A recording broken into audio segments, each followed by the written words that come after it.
안녕하세요, 박성준입니다. 오늘은 오행의 상생과 상극에 대한 공부를 해보도록 하겠습니다. 오행이라는 것은 목화토금수라는 5개의 기운 에너지인데요.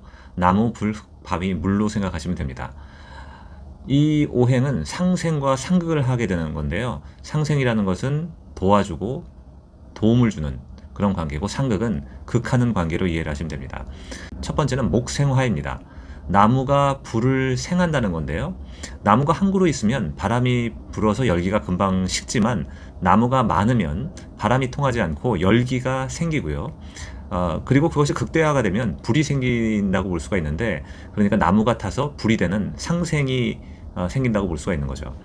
두 번째는 화생토입니다. 나무가 죽으면 그 열기에 의해서 썩어서 흙이 되는데, 불은 다른 것을 태워서 흙으로 만듭니다. 이것이 이제 화생토라고 보시면 되고요. 세 번째는 토생금입니다.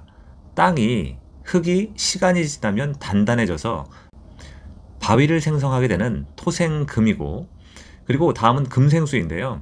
바위는 물이 없으면 쉽게 부서지고 푸석푸석해지거든요.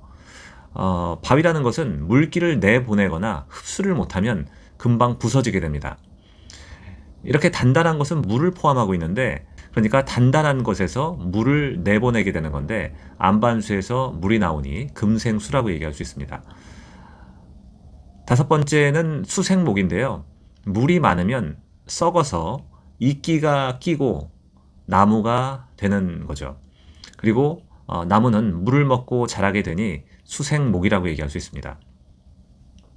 이런 관계를 조금 심리적인 것이나 이제 상황적으로 좀 달리 생각해 보면, 목생화라는 것은, 목이라는 것은 의욕과 성장을 얘기하고, 화라는 것은 이제 열정, 정열을 얘기하는 건데, 목이라는 의욕이 있은 후에야 정열과 열정이 생기는 화가 생기는 거죠. 화생토를 보게 되면 정열이라는 화가 있으면 그 정열만으로 되는 것은 아니고, 마음이라는 토, 그러니까 마음을 먹어야 하는 것이 화생토라고 생각하시면 됩니다. 토생금은 토라는 마음만으로는 일이 되지 않죠. 일은 혼자 하는 게 아니기 때문에 사람들을 모아야 하고, 이러한 금이라는 것은 지도력이나 사람들을 모이게 하는 그런 힘을 의미하기도 합니다. 그래서 이제 토생금으로 생각해 볼 수 있고요. 그리고 금생수는, 금이라는 것은 계절로는 이제 가을을 얘기하고 수확이나 결실을 의미하는데, 이 결실을 맺은 후에는 수라는 휴식기, 쉬는 시간을 가져야 합니다. 마지막으로 수생목은, 수라는 휴식을 한 후에는 목이라는 의욕을 가지고 다시 시작을 하게 되는 것이고, 다시 목생화로 돌아가서 그런 의욕이 있은 후에는 정열을 가지고, 열정을 가지고 끈기 있게 해야 되는 부분이 생기는 거죠. 이렇게 오행의 상생의 흐름을 알아봤습니다. 두 번째는 오행의 상극인데요. 상극이라는 것은 극하는 관계인데, 그 첫 번째는 목극토입니다. 나무는 땅에 뿌리를 내리는 거죠. 그러니까 땅을 분할하고 토를 이기는 관계이므로 목극토라고 하고요. 토극수는 땅이 물이 가려고 하는 방향을 자연스럽게 막는다. 그러니까 물길도 흙으로 막으면 바뀌게 되는 거죠. 그러니까 땅이 물을 이기는 관계인데, 물은 자연스럽게 흐르는 것이 원칙이지만 땅에 의해서 길이 바뀌기도 하기 때문에 토국수라고 얘기할 수 있습니다. 수국화는 물로 불을 끄는 건데요. 그러니까 물이 불을 이기는 거고, 물이 불을 꺼서 불이 꺼진 후에도 물은 남아있으므로 수국화라고 얘기할 수 있습니다. 화극금은 불이 쇠를 녹이는 건데요.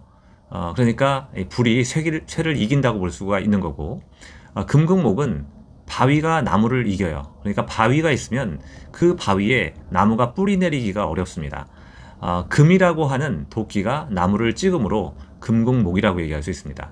이것이 이제 상극인데, 조금 약간 달리 생각해 보면, 토극수라고 하지만 강한 토, 즉 양토면은 수를 감당할 수 있으면 물의 흐름을 막을 수 있지만, 약한 토이면 또는 음의 토이면 물에 씻겨 내려가서 흙탕물이 될 수가 있으므로, 때로는 토국수지만 물이 땅을 이기기도 하고요.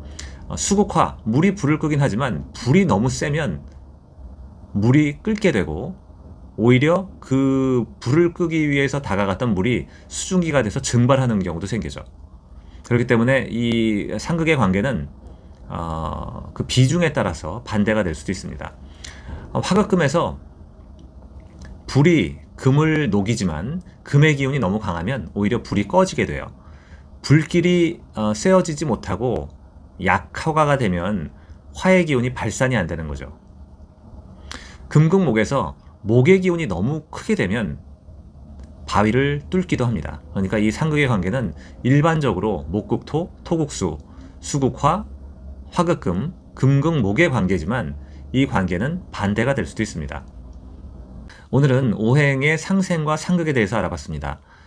오행이라는 것의 상생과 상극은 십성이라고 하는 그 사람의 심리, 사주를 분석하는 데 있어서 가장 기초가 되는 부분이기 때문에 잘 이해하실 필요가 있습니다.